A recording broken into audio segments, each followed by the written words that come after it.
Dear learners, நம்ம இந்த செஷனில் எதை பற்றி பார்க்க போகிறோம் அப்படின்னா advantages and disadvantages of strategic management பற்றி தான் பார்க்க போகிறோம்.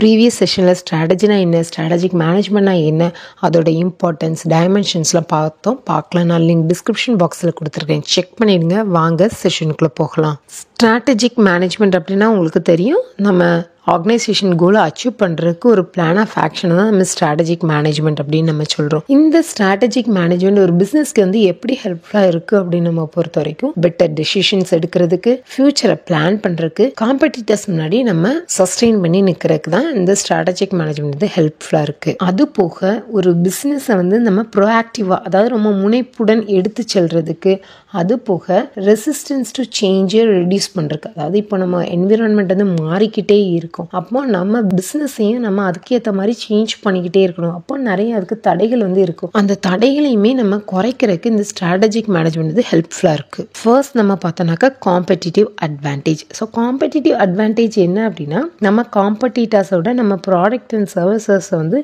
பெட்டராக, அதே மாதிரி சீப்பாக உங்களுக்கு கொடுக்குற அந்த இதை தான் நம்ம என்ன சொல்கிறோம்னா காம்படிட்டிவ் அட்வான்டேஜ். இந்த காம்படிட்டிவ் அட்வான்டேஜஸ் நம்ம எதுக்கு பிஸ்னஸ்க்கு யூஸ் பண்ணுறோம் அப்படின்னா, நம்மளோட ஸ்ட்ரென்த் என்னங்கிறத ஐடென்டிஃபை பண்ணி, அது போக காம்படிட்டர்ஸோட நம்ம டிஃபரன்ஷியேட்டாக நம்ம ப்ராடக்ட் கொடுத்து மார்க்கெட்டில் என்ன ஆப்பர்ச்சுனிட்டிஸ் இருக்குது அப்படிங்கிறத ஐடென்டிஃபை பண்ணுறதுக்கு தான் இந்த ஸ்ட்ராட்டஜிக் மேனேஜ்மெண்ட் ஹெல்ப்ஃபுல்லாக இருக்குது. அடுத்த நம்ம பார்த்தோம்னாக்கா பெட்டர் டெசிஷன் மேக்கிங். ஸோ நம்ம ஒரு ஆர்கனைசேஷன் எடுத்துக்கிட்டோம் அப்படின்னா பிஸ்னஸில் நம்ம நிறைய டெசிஷன்ஸ் எடுக்கிற மாதிரி இருக்கும். அப்போ அந்த டெசிஷன்ஸ் கரெக்டாக எடுக்கிறதுக்கு இந்த ஸ்ட்ராட்டஜிக் மேனேஜ்மெண்ட் ஹெல்ப்ஃபுல்லாக இருக்குது. அடுத்து பார்த்தீங்கன்னா இம்ப்ரூவ்டு ரிஸ்க் மேனேஜ்மெண்ட். ஒரு பிஸ்னஸ் எடுத்துக்கிட்டோம் அப்படின்னா நம்மளுக்கு ஃபியூச்சர் அன்சர்டைன், எப்போவுமே ரிஸ்க் இருந்துக்கிட்டே தான் இருக்கும். இப்போ ஒரு பிஸ்னஸ் நம்ம எடுத்துக்கிட்டோம் அப்படின்னா நம்மளோட ஆப்பர்ச்சுனிட்டிஸ் என்ன, த்ரெட் என்ன அப்படிங்கறத ஐடென்டிஃபை பண்ணி அது மூலமா நம்ம பிசினஸ் அடுத்த லெவலுக்கு நம்ம கொண்டு போகலாம். Increased operational efficiency. நம்ம பிசினஸ்ல ரிசோர்ஸஸை எஃபெக்டிவா யூஸ் பண்றதுக்கும் நம்ம அப்ஜெக்டிவ்ஸ் எல்லாம் செட் பண்றதுக்கு இந்த ஸ்ட்ராட்டஜிக் மேனேஜ்மெண்ட் ஹெல்ப்ஃபுல்லா இருக்கு. அடுத்து பாத்தீங்கன்னா பெட்டர் பிளானிங். நம்ம ஃபியூச்சர் இன்னும் நல்லபடியா பிளான் பண்றதுக்கு இது ஒரு ரோட் மேப்பா நம்மளுக்கு யூஸ் பண்ணிக்கிடலாம் இந்த ஸ்ட்ராட்டஜிக் மேனேஜ்மெண்ட். அடுத்து பாத்தீங்கன்னா இன்க்ரீஸ்ட் மார்க்கெட் ஷேர். ஒரு பிசினஸ்ல மார்க்கெட் ஷேரை இன்க்ரீஸ் பண்ணி ப்ராஃபிட்டபிலிட்டி அச்சீவ் பண்றதுக்கு ஸ்ட்ராட்டஜிக் மேனேஜ்மெண்ட் ஹெல்ப்ஃபுல்லா இருக்கு. அடுத்து நம்ம பார்த்தோம்னாக்கா ரெடியூஸ் ரெசிஸ்டன்ஸ் டு சேஞ்ச். ஒரு பிசினஸ் நம்ம முனைப்பா கொண்டு போகணும், அதே சமயத்துல எந்த சேஞ்சஸ் இருந்தாலும் அதையும் நம்ம ரெசிஸ்ட் பண்ணி நம்ம கொண்டு போறதுக்கு இந்த ஸ்ட்ராட்டஜிக் மேனேஜ்மெண்ட் ஹெல்ப்ஃபுல்லா இருக்கு.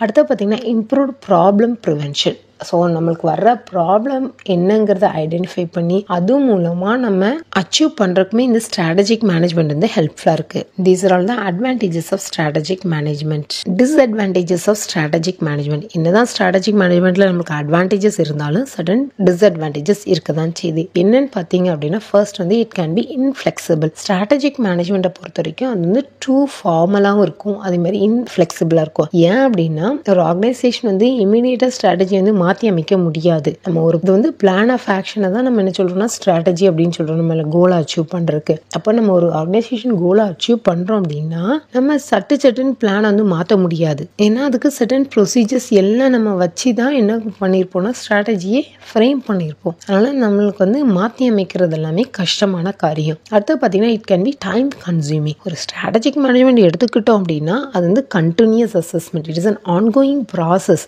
ஏன்னா நிறைய ஃபேக்டர்ஸ் அதில் சம்மந்தப்பட்டிருக்கும். ஏன்னா ரிசோர்ஸஸ் அலோகேட் பண்ணணும் அப்படின்னு நம்ம பொறுத்த வரைக்கும் ஒரு ஸ்ட்ராட்டஜியை ஃபார்முலேட் பண்ணணும், அதை இம்ப்ளிமெண்ட் பண்ணணும், அது போக இம்ப்ளிமெண்ட் பண்ணி அதை இவால்வேட் பண்ற ப்ரொசீஜர் வரைக்கும் இருக்கு. அது போக நம்ம டேக்கிங் கரெக்டிவ் ஆக்ஷன்ஸ் அப்படிங்கிற பட்சத்தில் இது ஒரு டைம் கன்சூமிங் ப்ராசஸ். அடுத்து பார்த்தீங்கன்னா it can be difficult to implement. ஒரு ஸ்ட்ராட்டஜியை இம்ப்ளிமெண்ட் பண்றது ஈஸியான விஷயம் கிடையாது. ஏன்னா அதுக்குன்னு certain rules and regulations, procedures and programs இருக்கு. ஒரு ஆர்கனைசேஷன் கோல் அச்சீவ் பண்ணணும்னா ஒரு ஆர்கனைசேஷனோட மிஷன் என்ன, விஷன் என்ன, பிசினஸ் அப்ஜெக்டிவ்ஸ் என்ன அப்படிங்கறத வச்சு தான் கோலையே அச்சீவ் பண்ண முடியும். It can be expensive. Strategic management expensive one. ஏன்னா ஒரு ஸ்ட்ராட்டஜியை ஃபார்முலேட் பண்ணி இம்ப்ளிமெண்ட் பண்ணி இவால்வேட் பண்ற வரைக்கும் நிறைய டைம் கன்சூமிங் ப்ராசஸ், அது போக எக்ஸ்பென்சிவ். ஸ்மால் ஆர்கனைசேஷன் இந்த ஸ்ட்ராட்டஜிக் மேனேஜ்மெண்ட் இம்ப்ளிமெண்ட் பண்றது கஷ்டம். It can B frustrating. ஏன்னா ஸ்ட்ராட்டஜிக் மேனேஜ்மெண்ட் ஃப்ரஸ்ட்ரேட்டிங்கான ஒன்று தான். ஏன்னா ஒரு ஆர்கனைசேஷன் அவங்களோட ஆப்பர்ச்சுனிட்டிஸ் எல்லாம் இதெல்லாம் எடுத்து கொண்டு வரணும்னாலே நம்மளுக்கு என்ன ஆகும் அப்படின்னா கஷ்டமான காரியமாக தான் இருக்கும். அடுத்து பார்த்தீங்கன்னா it can be undermined by an unexpected future. அதாவது ஸ்ட்ராட்டஜிக் மேனேஜ்மெண்ட்டோட பிளான்ஸ் எல்லாமே எதை பேஸ் பண்ணி இருக்கும்னா அசம்ஷன்ஸ், அதாவது ஃபியூச்சரில் இப்படி இருக்கலாம் அப்படிங்கிறத பேஸ் பண்ணி தான் இருக்கும். பட் நம்ம வந்து ஃபியூச்சரை வந்து நம்ம கரெக்டாக ப்ரெடிக்ட் பண்ண முடியுமானா கிடையாது. அதே மாதிரி நம்ம எக்ஸ்பெக்ட் பண்ண மாதிரியே போகும் அப்படிங்கிறதும் நம்மளால வந்து சொல்ல முடியாது. நெக்ஸ்ட் பார்த்தோன்னாக்கா it can negatively impact regular operations. ஒரு ஸ்ட்ராட்டஜி வந்து நம்ம ப்ராப்பராக நம்ம கொண்டு வரல அப்படின்னா அது வந்து நெகட்டிவ் இம்பாக்டை தான் நம்ம ரெகுலர் டே டு டே ஆக்டிவிட்டீஸ்க்கு கொண்டு வரோம். அடுத்து பார்த்தீங்கன்னா it can focus on long term benefit. Strategic management எப்போவுமே லாங் டேர்ம் பெனிஃபிட் தான் ஃபோக்கஸ் பண்ணுமே தவிர ஷார்ட் டேர்ம் ரிசல்ட்ஸ் வந்து ஃபோக்கஸ் பண்ணாது. ஏன்னா இது எப்போவுமே நம்மளோட பிஸ்னஸ் விஷன், மிஷன், அப்ஜெக்டிவை தான் பேஸ் பண்ணி வரும். அதாவது இது வந்து எதை ஃபோக்கஸ் பண்ணால் லாங் டேர்ம் ப்ரொஜெக்ஷன்ஸையும் லாங் டேர்ம் அப்ஜெக்டிவ்ஸையும் தான் ஃபோக்கஸ் பண்ணுமே தவிர ஷார்ட் டேர்ம் வந்து ஃபோக்கஸ் பண்ணாது. These are all the disadvantages of strategic management. Dear learners, நம்ம இந்த செஷனில் ஸ்ட்ராட்டஜிக் மேனேஜ்மெண்ட்டோட அட்வான்டேஜஸ் அண்ட் டிஸ்அட்வான்டேஜஸ் பற்றி பார்த்தோம். இந்த செஷன் உங்களுக்கு ரொம்ப யூஸ்ஃபுல்லாக இருக்கும் நம்புறேன். மறக்காம சேனலை சப்ஸ்கிரைப் பண்ணுங்கள், உங்கள் ஃப்ரெண்ட்ஸ்க்கு ஷேர் பண்ணுங்கள். தேங்க்யூ ஃபார் வாட்சிங்.